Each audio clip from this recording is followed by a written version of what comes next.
Yeah, thank you, Professor Huang, for your kind invitations. And I really appreciate your hard work and admire your roadmap for unifications. And because we're running out of time, so I'm going to focus on my presentations. You see, my presentations mainly is divided into two parts. So once I'm going to quickly examine China's roles in ancient times and in People's Republic histories, how China played the roles in current unifications and divisions. And then I move to the second part. I'm going to speculate how China will play in the future's current unifications.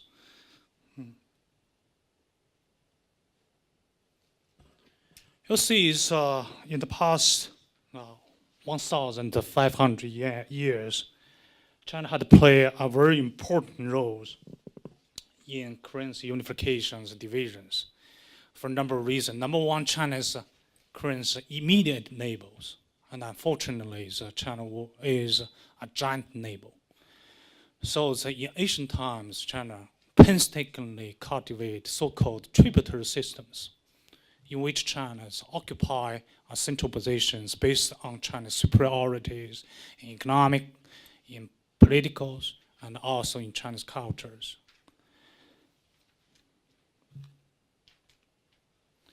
And the tributary system is a hierarchical interstate arrangement, as I mentioned a little bit earlier, but also it's a convenient device of interest trade-off.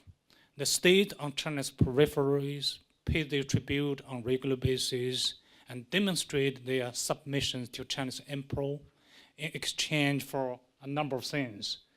And largesses, regime recognitions, and security protections, and something else. But you see, from time to time in ancient times, China intervened in Koreans' affairs for a number of reasons. One reason is to eliminate the security threat from peninsulars. Before Tang dynasties, China faced the threat from Korea Peninsula, particularly the Korean state we called Gogolis. So how to eliminate the threat from Korea Peninsula is security concerns, and China tried hard and intervenes Korean affairs in attempt to eliminate such a kind of security threat. Secondly, to fulfill obligations stipulated by the tributary systems. You see, as I mentioned later earlier, tributary system is a device for interest exchange. So once Koreans face external threat, they're going to ask China's interventions. So in Tang dynasties, China intervened. In Ming dynasties, China intervenes. And in Qing dynasties, China intervened upon the request from Korean regime, Korean government. And thirdly, to set up buffer zones between China and hostile state. So this was not issues when China was strong, and particularly before the Yuan dynasties. But in the late years of Yuan dynasties, the Japanese pirates from time to time harass China, invade China, and this become a severe security issues during Ming dynasties. So China need to set up buffer zones between itself and Japan, in other words. So that's the basic reasons for interventions. Yeah. The roles China had played in ancient times. Number one, China is the conquerors. China sent troops, military forces to Korea Peninsula to set up direct controls in that regions during Tang dynasties. This is a role China had played. Secondly, is a unification facilitators. China's interventions, particularly China's military interventions during Tang dynasties, which lasted from 7 centuries to 10 centuries, produced unwanted result, the unified Koreans. So I think that's the roles, even though China didn't really want to play such kind of roles.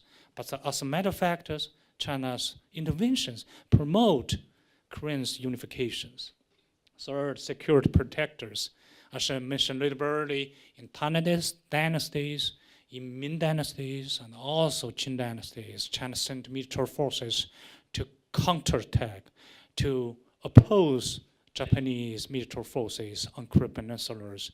Unfortunately, in Qing dynasties, China was defeated by Japan, and China is declined, and Japan came to dominate East Asia. Let me also make quick reviews. The evolutions of People's Republic of China's roles. You see the foundings of People's Republic of China open new chapters in its relationship with Korean peninsulas. China basically is adopted leaning to one-side policies. In other words, leaning to North Korea's policies. So as a militarily, China offers security protections. China intervenes in Korean wars and save North Korea's regime. So secondly, when China joined the United Nations, China also make good use of United Nations and become DPRK's supporters. And but such a kind of policy changed when China exchanged diplomatic recognitions with the Republic of Koreans, South Koreans. China tried to pursue so-called equal distance policies toward the two Koreans. So how to play a balanced, a neutral roles is a challenge for China, because China used to leaning to DPRKs. But nonetheless, you see, is in the 1990s, early 1990s, China was lukewarm bystanders. Just watch what happened on the Korean peninsulas and short-lived détentés between two Koreans.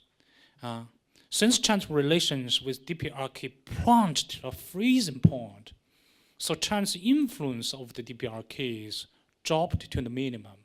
So China, also at the same time, China's relationship with the United States also was in the bad shape. China's lukewarm bystander, watch, and without interventions. But nonetheless, since United States and South Koreans proposed so-called four-party talks, China became active participant.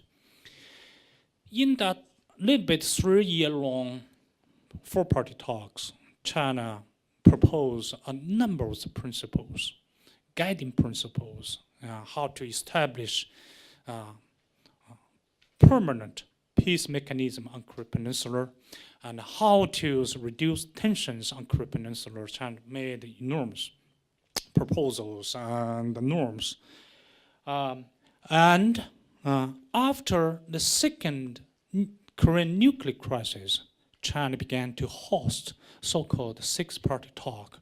China became, I like to say, is the mediators, the host, chairman of the six-party talk.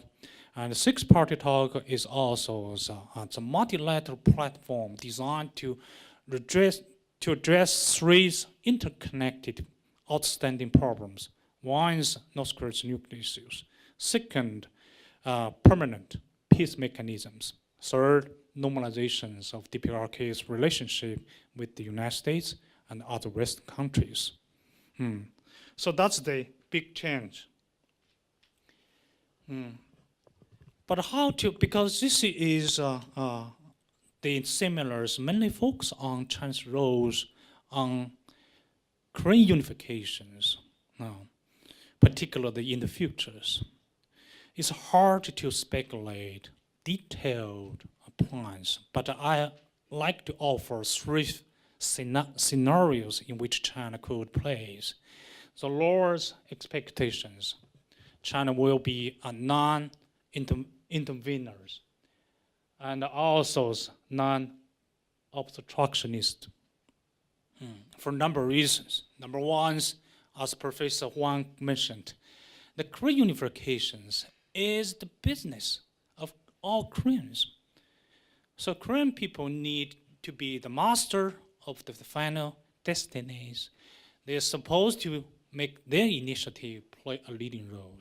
Number one reason. Secondly, and unpleasant historical memories. As I mentioned, China from time to time intervenes, and these kind of interventions create unpleasant memories even in the DPRKs, even though China saved that regime.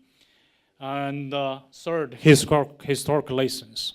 The German lessons, Vienna lessons, and the Yemen lessons. The three nations achieved the final unifications without major interventions from major parties, major powers. And the fourth reason is if China's adopted active interventionist policies, that policies will invite the other major powers interventions and will make situation on Korean Peninsula much complicated, much challenges. This is the reasons. The moderate expectations, China will be a collective good providers. You see, China is the second largest economy. China is not a regional power anymore. China is, and it's still growing a world power.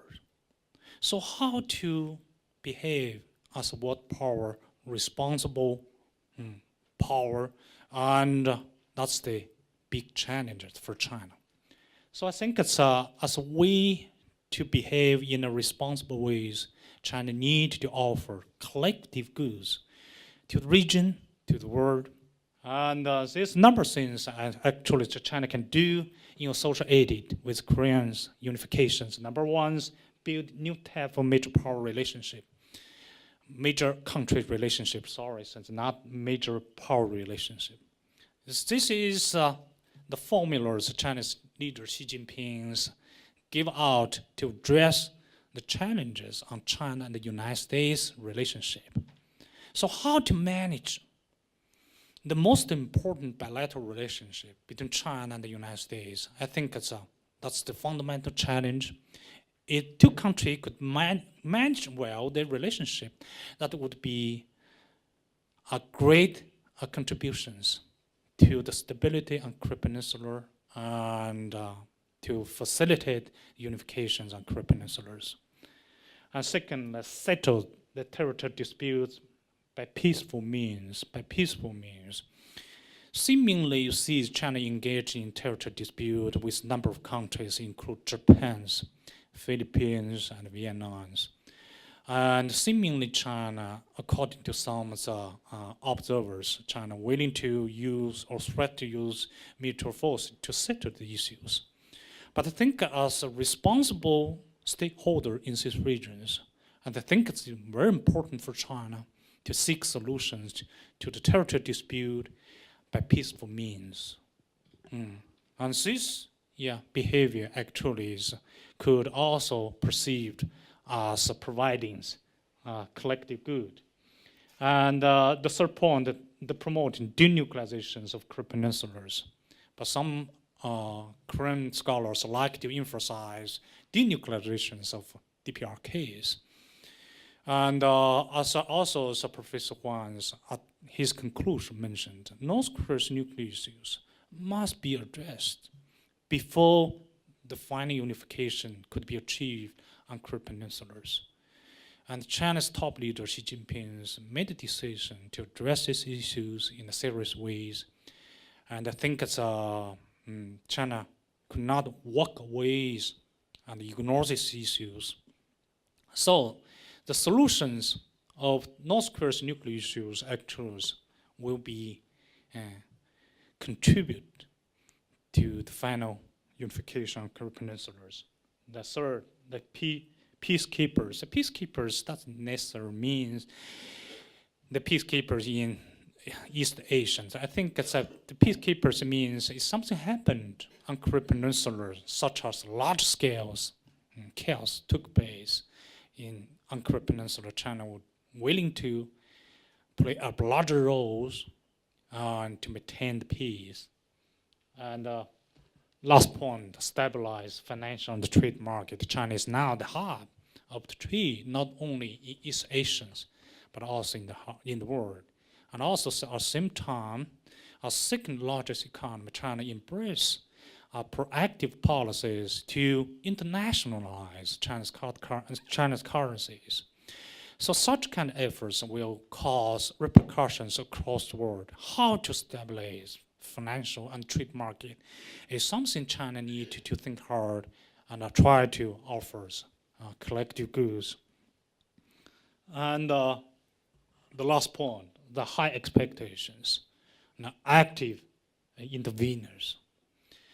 And I think China's could be active interveners and a number of circumstances. Number one, China will be upon the explicit invitations from the two Koreans, not from one Korean, from two Koreans. Two Koreans need to express its willingness for China's intervention, something need China to address. And also the second situations, and China need to intervene. China's major interest may be in jeopardies without interventions.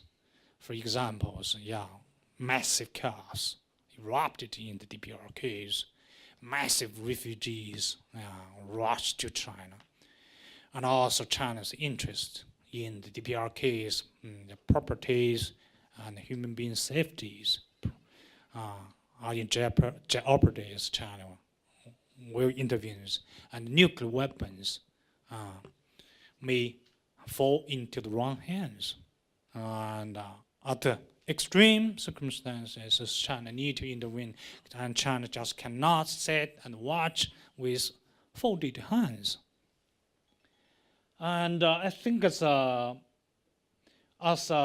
active interveners, what the purpose China want to achieve, I think it's China want to mold the unification process on Korean Peninsula that could be best serve China's national interests.